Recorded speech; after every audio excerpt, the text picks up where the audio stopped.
Downtime isn't a luxury, it's a necessity. And whether you're a freelancer or full-time employed, it's essential to take some time off during the year.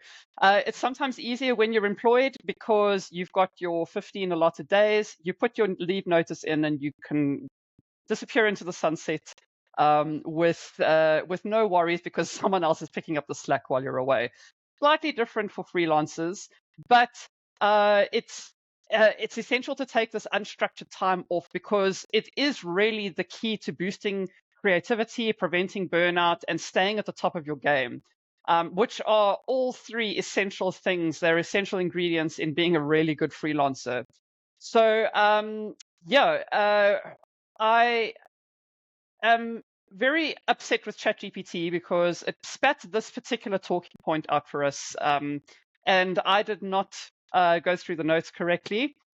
And so I have done zero research. So the science behind downtime, how unstructured time helps the brain reset and encourages creative thinking. Facts, So people, facts. it is a fact, but Just know we it's can't facts. prove it. No. Well, we can ask ChatGPT during the course of this conversation, but let me not open up the other half of my brain. Tell me, Shay, you can be my ChatGPT.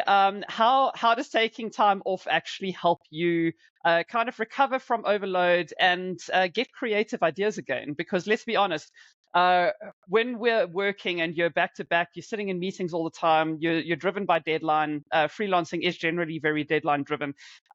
You run out of energy and you run out of space in your brain to have this creativity. So how do you kind of structure, I suppose not schedule creativity into your downtime, but how do you find creativity and downtime are linked in your world? So, okay, this isn't scientific, but I think we can all identify with, things like having our best ideas when we're in the shower or going for a run, or and what's sort of the common denominator with all those activities is you're alone a lot of the time, maybe not all the time. And you're disconnected, you don't necessarily have a device with you. So I think any time where your brain is not being given too many stimuli from too many different directions. And our laptops, our smartphones, those are key places where we find things to do, which might be important and might seem productive, but our brains are quite simple and they actually don't have a lot of space to have multiple dialogues running. I don't know if you've ever tried to do some really important work while listening to a podcast. Something's got to give. I either find I'm not concentrating on my work, or I'll think, oh, I've missed the whole 5 minutes of what's just being said if I was concentrating on my work. So I think it's physically impossible to give your energy to two things at once. And it's physically impossible for us to really open up I don't know which part of the brain it is. We'll look that up too. This, look that one up. Which section of the brain is responsible for creativity? Whichever one that is, the only way to unlock it is by giving it space, like literally giving it space, physically giving it space, and getting out of your day to day. And I think it doesn't have to be, I'm going to a cabin in the mountain for a week and I'm not going to speak to anyone or use my cell phone. It's about finding those moments in your everyday. So instead of when you go for a walk or do some exercise, instead of bringing your phone with and listening to a podcast, just go the old school way with your own thoughts and see what emerges. So I think, for me, it's about finding those little moments when I can every day. And you do have to be conscious about it because as we've spoken about, we're all addicted to the grind. It's the adrenaline of getting a notification, of doing something, ticking thing off your list. It feels good. It's a dopamine hit. But that go, go, go doesn't allow the creative side of our brain to unlock. And I don't know about you, but I cannot. Okay. I prefer not to try meditate because I find it very challenging. Boring. And my mind does go a million places. So for me, it helps me to actually be kind of doing something else. So doing something physical actually I don't know if there's might be some science behind that actually, like between moving your body and unleashing that side of your brain. So that's my I'm sure very there is. non-scientific but very anecdotal experience of making time for creative thought. Cool. Before I tell you about all of my dramas, the creativity involves several areas of the brain working together, including the prefrontal cortex, uh, default mode network, temporal lobes, hippocampus, and parietal lobes. Good And grief. ChatGPT says creativity happens when these regions interact, combining spontaneous thoughts with deliberate thinking to shape new ideas. And that makes a lot of sense because um, I struggle even over the weekend. I ride my bike on a Saturday morning, come home, and then in the afternoon we'll usually braai, or it involves time outside. And I find that if I'm just left to my own devices, I'm not given something necessarily to do, and I will clarify that in a moment. Then I find myself becoming very distracted. Like, where's my cell phone? Like, I need to check WhatsApp. I need to find something to do. I'm sitting enjoying the garden that I work so hard in, but instead of enjoying it, I'm already planning, like, shit, look at all those weeds I need to pull out, and I end up actually just working in the garden. So by giving myself something to do, what I find works is I read a lot of nonfiction relating to business and risk taking and decision making and that sort of thing. And what I like to do is read maybe a paragraph or a page out of a book that I'm currently reading, and then actually sit and think about that and see how it like can apply to my life. So it's not that kind of meditation, sitting, emptying the mind, being in the moment, all that kind of thing. It's like I'm keeping my mind active, but it's active in a way that's very different from how it usually is very active. Usually I'm trying to connect ideas for clients or come up with ideas for content or that sort of thing. And this is taking working that same muscle, but taking it in a completely different direction. So yeah, in terms of meditation, I was very good. I had a meditation practice set up. I would do 20 minutes in the morning before work and sometimes 20 minutes after Wow. work as well. And then my business grew and I got busy. It's easy to fit these things in when you're not very busy. Ironically, So because yeah, that's when you don't need them as yeah, much, right? exactly. So yeah, I've got a friend who swears by meditation. So if that's something that works for you, I know that it did work for me when I was doing it.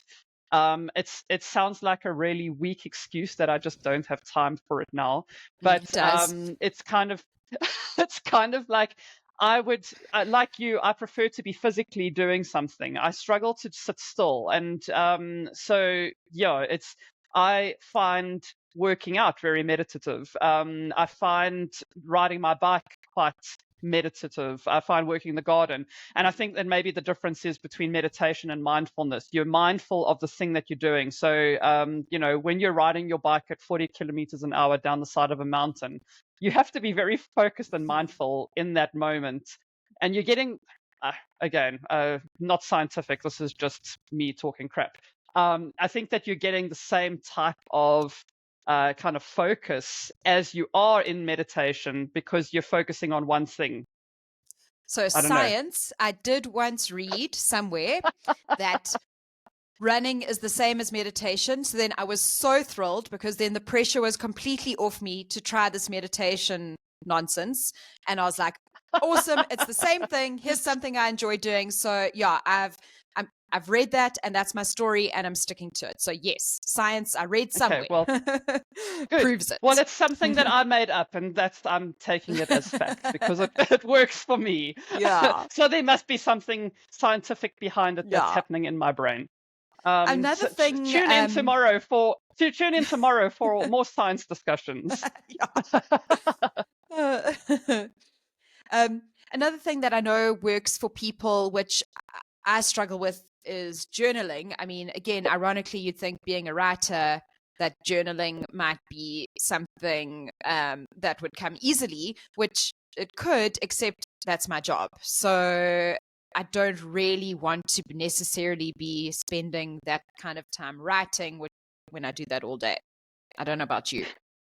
I tried journaling, and it really didn't work for me because I sit down with my book and I'm like, I don't know what the hell I'm supposed to be writing down right now. And so you kind of do a little bit of research and it's like, well, reflect on your day. So then I just start listing stats of my day. Like I worked between 7 and Yeah. 11, then I I had a exercised until sandwich for 12. lunch. How Yeah. did you feel? I felt Tired. I felt like I had worked between 7 and 11 and I was tired Uh, after the workouts. And after I ate my sandwich, I wasn't hungry anymore.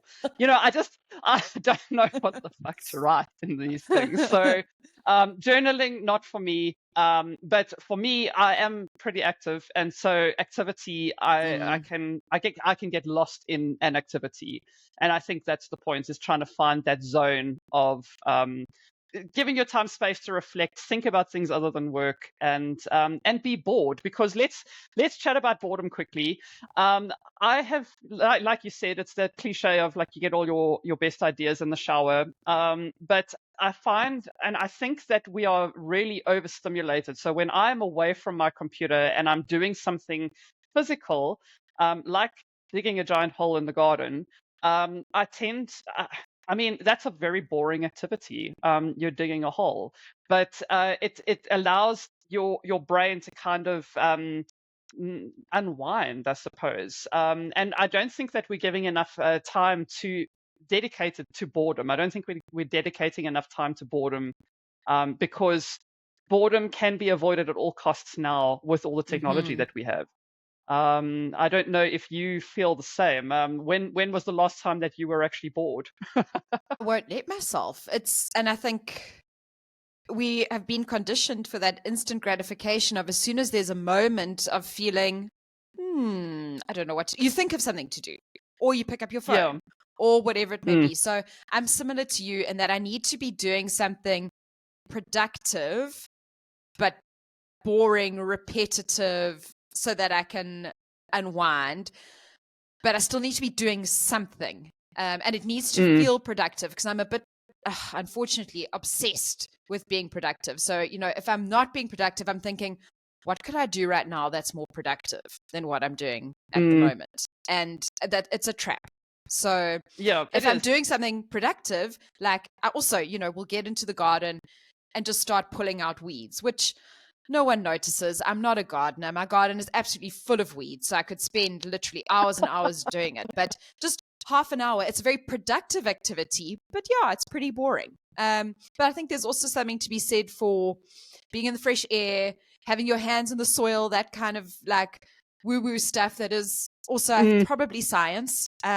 So I think everyone's different in the way that you're able to unwind and release your boredom and do it in a way that feels good for you. So I'd be curious to hear from other people, is it journaling? Is it meditation? Is it gardening? Is it physical activity? What are we missing? But I think it's okay to not have to force yourself to be bored in the same way that other people do. You got to find what works for you. And the way that you'll know it's working is if you feel that sort of, how would you call it? I don't want to say inner peace because that I never really feel much of that.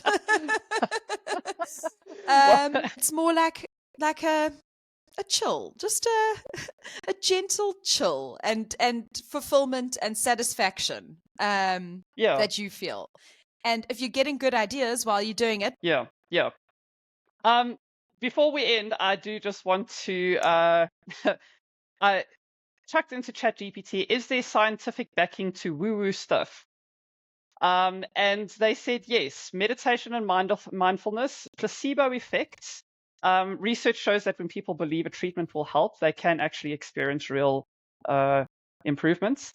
Energy healing, like Reiki, although it lacks solid scientific evidence, studies on biofield therapies have shown some psychological effects like reducing pain and anxiety, visualization, and brain gut health connection. So there you go, woo woo stuff that does have scientific backing, except Reiki. Good to know. Um, Yes, I just want to end off by saying, obviously, taking time off is absolutely critical. So whether it is deep diving into a YouTube channel that you're obsessed with, or reading, or gardening, or riding your bike, or running, or meditation, or Reiki, whatever you decide to do, it is essential because burnout is real. And burnout it's not just, oh, I'm tired. I need to have a little bit more sleep. Burnout is a real physical issue. And again, I had it at the beginning of this year. It is not something I would wish on my worst enemy. It affects you mentally, emotionally, physically. And it is, if you're not controlling that, it is leaking into your business, and it's going to impact your long-term productivity and disrupt your freelancing actually being a sustainable career path. So take time for yourself. Make sure that you are taking time off and actually disconnecting. And on that very lectury note, please pop us a comment. We'd love to know how you actually detox and disconnect. If you've had problems, or you've got an anecdote, we'd love to know that as well. Pop it in the comments. Pop us a DM on LinkedIn or Facebook. And subscribe while you're here, whether you're on YouTube or on Spotify or Apple Podcasts. And we'll see you in the next episode.